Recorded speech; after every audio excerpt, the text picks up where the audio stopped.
Welcome to our YouTube channel अवस्था एक। हाय दोस्तों, मैं हूं पवन पारस। आप देख रहे हैं हमारे यूट्यूब चैनल अवस्था एकेडमी। तो चलिए आज मॉडल सेट को आगे बढ़ाते हैं और क्लास 12 का देखते हैं इंग्लिश मॉडल सेट।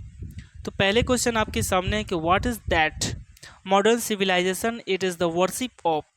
कह रहे हैं कि मॉडर्न सिविलाइजेशन क्या है? It is the worship of, जो पूजा की जाती है मटेरियल वस्तुओं की, इथिकल नैतिक चीज़ों की, इक्वालिटी समानता की, ब्रदरहुड भाईचारा की। तो जो मॉडर्न सिविलाइजेशन है वो एक मटेरियलिज्म है, आधुनिकता का युग है। तो वर्शिप ऑफ आपके हो गए मटेरियल, ऑप्शन नंबर एक। मॉडर्न सिविलाइजेशन में वस्तुओं की पूजा की जाती है। वर्शिप मीन्स पूजा करना होता है। तो आपके आंसर जाएंगे आपके option number A material. Next, earlier ही हैड सर्व्ड एज, कहने का मतलब कि डॉक्टर जाकिर हुसैन कुछ समय पहले सेवा दे चुके हैं द गवर्नर ऑफ बिहार के रूप में, द गवर्नर ऑफ पंजाब के रूप में, the governor of West Bengal के रूप में, द गवर्नर ऑफ असम के रूप में। तो आपके जो करेक्ट आंसर हो जाएंगे ऑप्शन नंबर ए, है ना, द गवर्नर ऑफ बिहार के रूप में। देखिए, अगर आपको लगता है कि अब मेरा जो वीडियो देखेंगे तो मेरा समय जाएगा, बर्बाद होगा, तो आप वहाँ से स्पीड बढ़ा दीजिए। स्पीड कहने का मतलब आपको 1x होगा, 1.5x होगा, 1.25x होगा, 1.75x होगा, वहाँ से आप 2x होगा, वहाँ से स्पीड बढ़ाकर आप फास्टली इस वीडियो को भी देख सकते हैं। तो आगे बढ़ते हैं।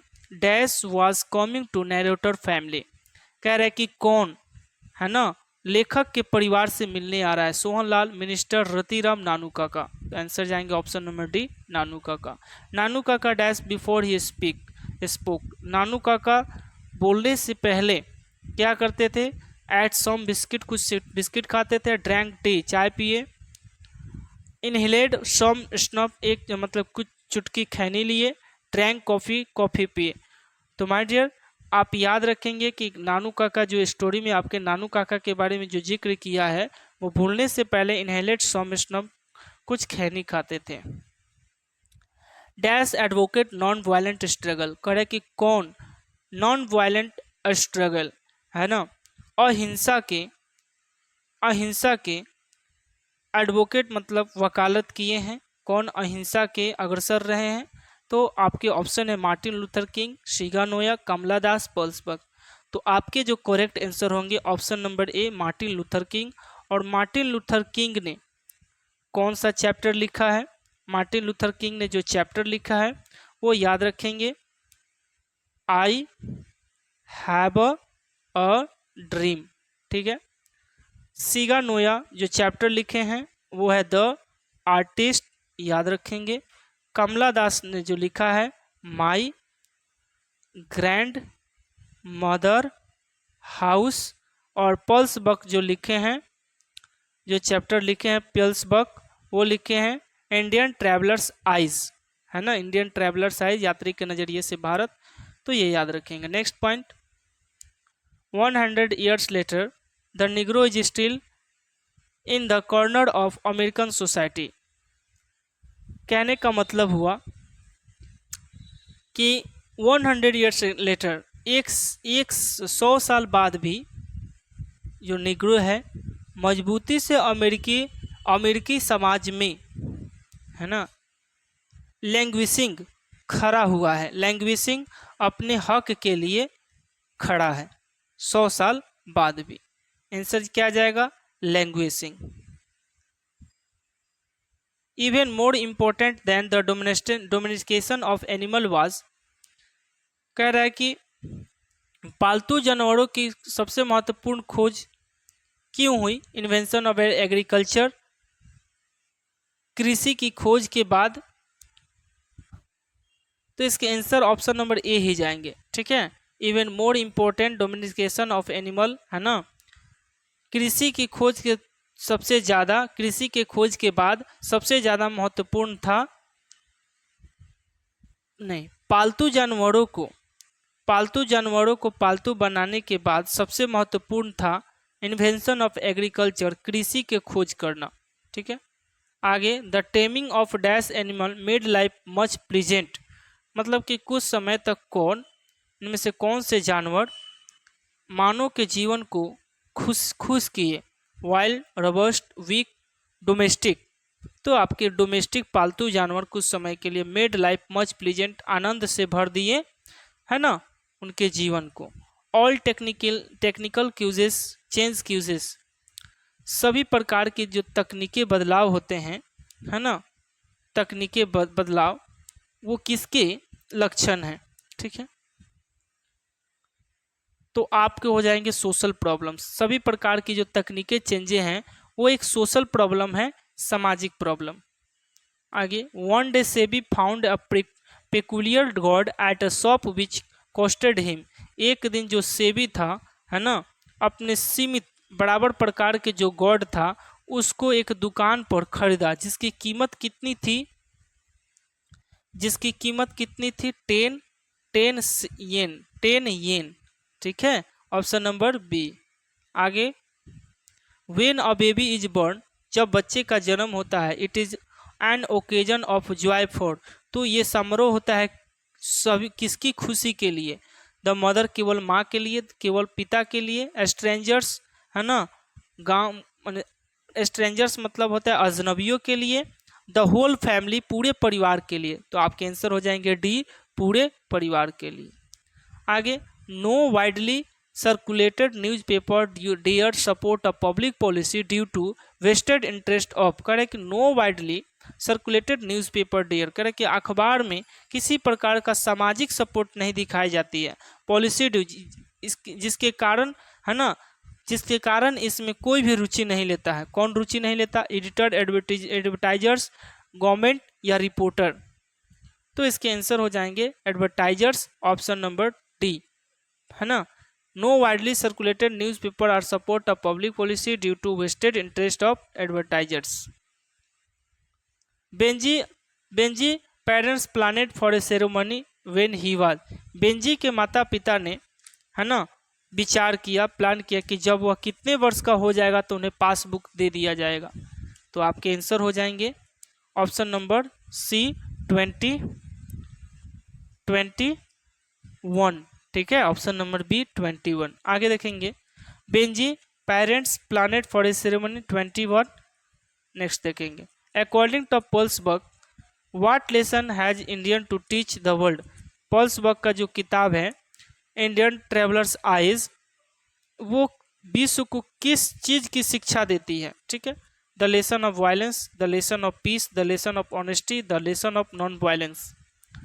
तो इनकी जो इंडियन ट्रेवलर्स आइज जो चैप्टर है वो पूरे विश्व को, है ना, the lesson of non violence, अहिंसा का पाठ पढ़ाने की शिक्षा देती है, ऑप्शन नंबर डी।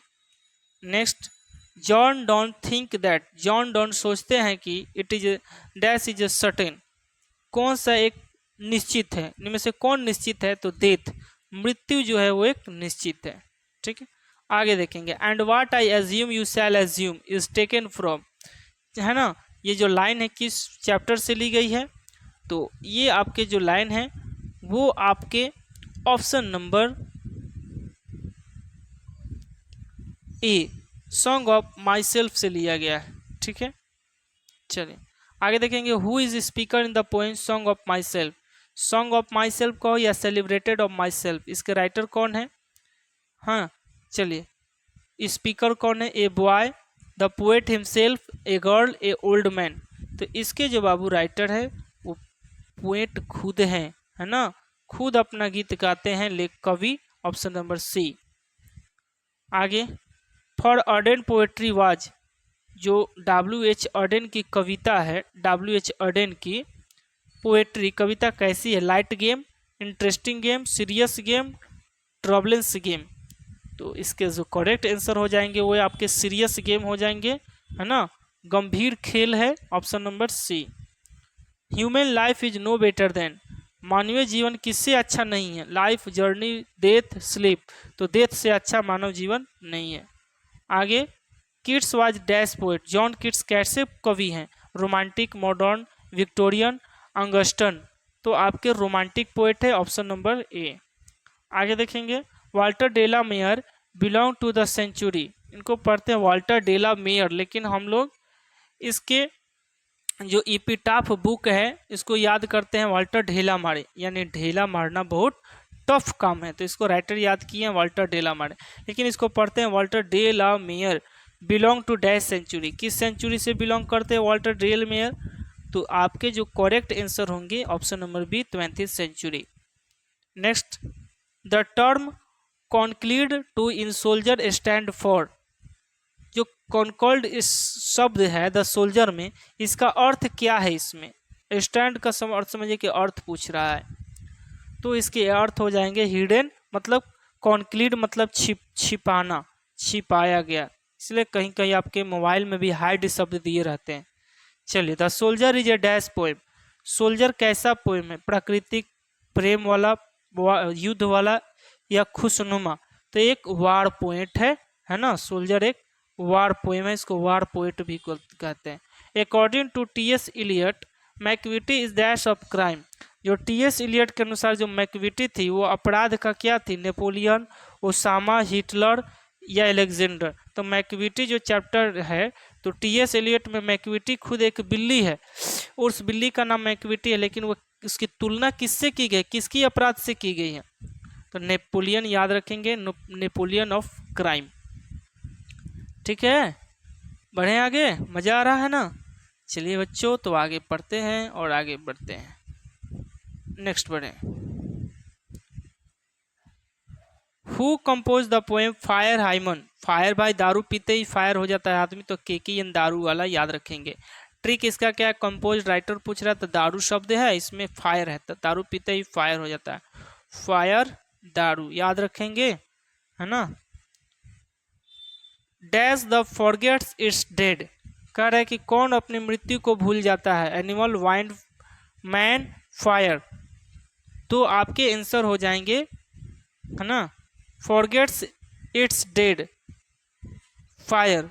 कहने का मतलब जो यहाँ अगर हम द फायर अगर शब्द भरते हैं और इसका हिंदी निकालते हैं, तो the fire forgets it's dead, है ना, जो आग जो है ना, आग मृत शरीर को भी भुला देता है।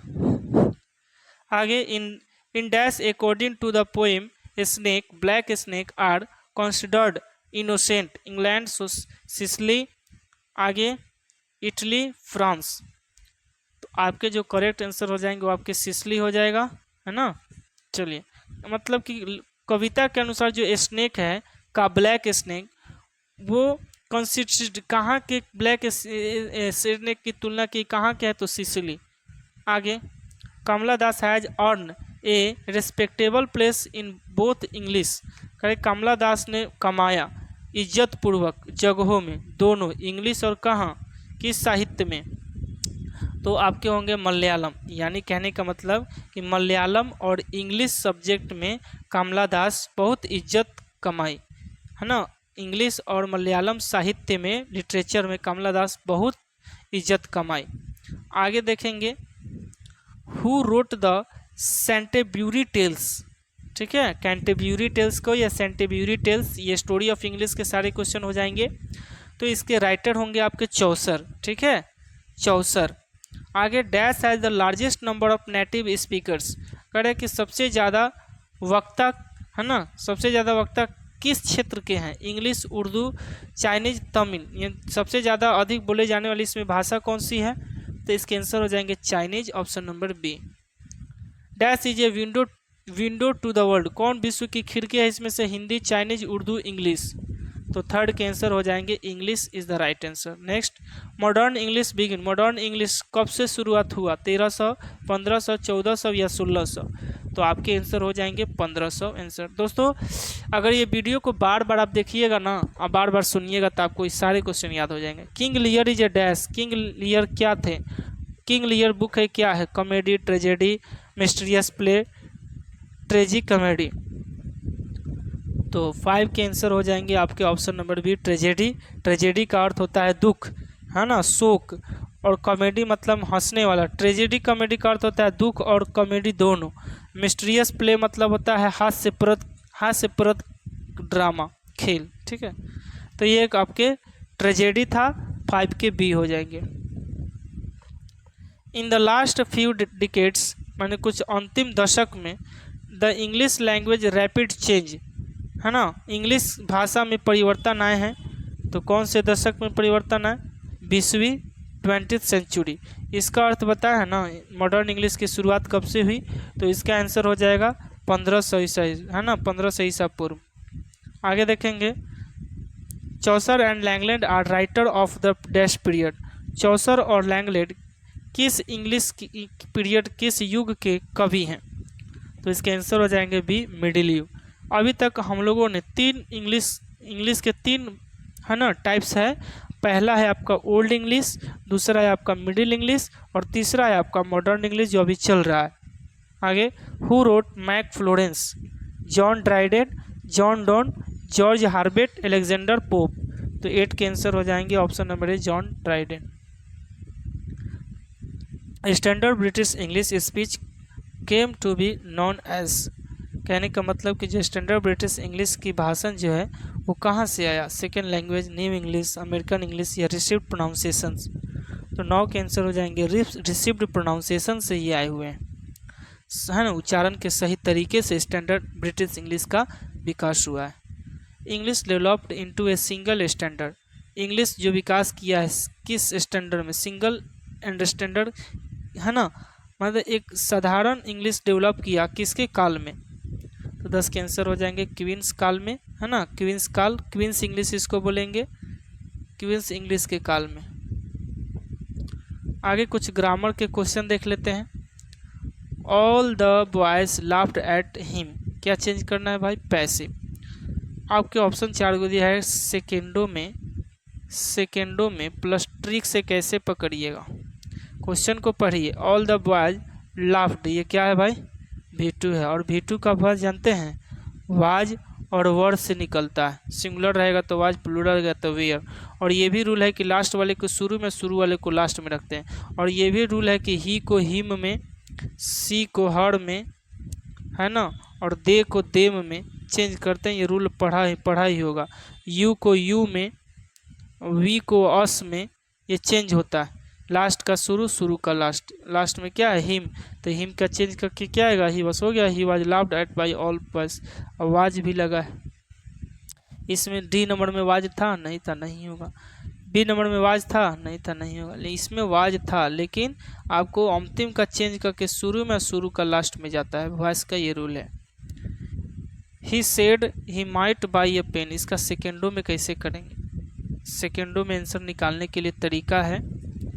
तरीका क्या है आपका कि आपको नरेशन में ये देखना है ना, कि इस सेंटेंस कौन सा है। He said that he might buy a pen, यानी ये चेंज किया हुआ है, आपको कमेंट बटन में खोजना है। यहाँ एक शब्द लगा है माइट, और मॉडल वर्ब में मे का हम माइट चेंज करते हैं, ये रूल उसमें पढ़ा होगा। तो इसका रूल पढ़ने के लिए बस मे खोजो, कहाँ है? ऑप्शन नंबर ए में है। मे इसमें नहीं है, मे इसमें भी नहीं है, मे इसमें नहीं, बस हो गया। He said I may buy a pen, may का माइट चेंज करते हैं। दूसरा नंबर देख लेंगे। दूसरा नंबर क्वेश्चन कहाँ गया भाई? क्वेश्चन दिखाओ। The teacher said to Ramesh do it at once. Teacher ने रमेश से कहा कि तुम इसको कर सकते हो। डू इट एट वंस, तुम इसको कर सकते हो।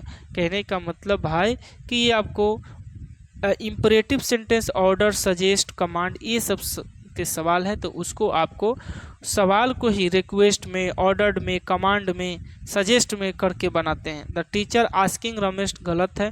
द टीचर ऑर्डर दे सकता है भाई, ऑर्डरिंग गलती है। रमेश वाज रिक्वेस्टेड, ये भी गलती है, बस ऑप्शन होगा B, the teacher order Ramesh to do this at once. कोई दिक्कत नहीं ना? चलिए आगे बढ़ते हैं। सामने सामने इसको रखा जाता है। द टीचर सेड का ऑर्डर में बदला जाएगा। कॉमा इन्वर्टेड कॉमा के लिए टू का लगेगा क्योंकि इंपरेटिव सेंटेंस है। आइए कुछ और क्वेश्चन देखते हैं। The wine dash heavily yesterday, choose the correct. बताओ, ब्लो होगा कि ब्लोन होगा कि हैड ब्लो होगा कि वाज ब्लोइंग होगा? ऐसे क्वेश्चन को देख कर आपके दिमाग में खटकता होगा कि क्या करें, क्या करें भाई? तो मैं बताता हूँ क्या करें। एकदम आसान तरीका। आप जानना चाहते हैं यहाँ क्या होगा? चलिए मैं आपको बताता हूँ।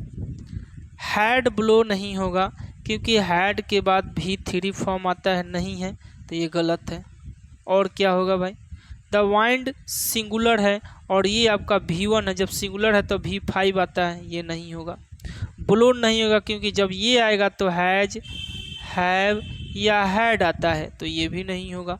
और आंसर क्या जाएगा, वाज ब्लोइंग। और यस्टरडे रहता है तो सिर्फ V2 देखकर हम आगे बढ़ जाते हैं, ध्यान रखेंगे। चलिए, do you still to the club, आ जाओ। Belongs, belong, or belonging, belonging. आपको मैं बताता हूँ, जब ऐसे क्वेश्चन आते हैं तो ऑप्शन बेसिस छांटिए। डू यू, यू शब्द लगा है तो यू लगा है तो बिलोंग्स नहीं होगा क्योंकि ये सिंगुलर है और यू प्लूरल है, हटाओ इसको। डू यहाँ पर आ गया है तो बीच में हम आर बिलोंग नहीं लिख सकते हैं, गलत है, एक साथ नहीं होता है। उसके बाद belonging, do you still belonging भी नहीं कर सकते हैं क्योंकि ये ईज एम आर के साथ V4 लगाते हैं। आंसर क्या जाएगा, C, do you still belong the club. चलिए, my uncle a source of inspiration for me, ठीक है। अब इसका कहने का मतलब कि माई अंकल है ना, मेरे चाचा मेरे लिए प्रशंसनीय है, मेरे लिए प्रशंसनीय का स्रोत है। भाई ऑप्शन बेसिस आओ ना, क्या दिक्कत है। माई अंकल इज बीइंग नहीं होता है भाई, इज बीइंग तो होगा ही नहीं। आप कहेंगे कि तो आप न समझ रहे हैं कि इज बीइंग होगा कि नहीं होगा, हम कैसे समझें कि इज बीइंग होगा कि नहीं होगा, क्योंकि बीइंग रहता है वहाँ पे आपके माई अंकल इज बीइंग, है ना। ये बीइंग जो शब्द लगता है जहाँ ING रहता है उसको वॉइस बनाने के लिए बीइंग का प्रयोग करते हैं। यहाँ तो कोई वॉइस का चर्चा नहीं है तो दोनों ऑप्शन नहीं होगा। विल बी होगा कि नहीं, तो विल बी और हैज बीन दोनों सही है, दोनों। लेकिन हम विल कैसे लगा दे भाई, गागे गी में चला जाएगा। तो माई uncle a source of inspiration for मी, मेरे अंकल मेरे लिए प्रशंसनीय होंगे, भविष्य में होंगे, मैंने अभी नहीं, तो ये गलत है। विल बी, शैल बी भविष्य को बताता है, ये हैड बीन होगा। बढ़े आगे।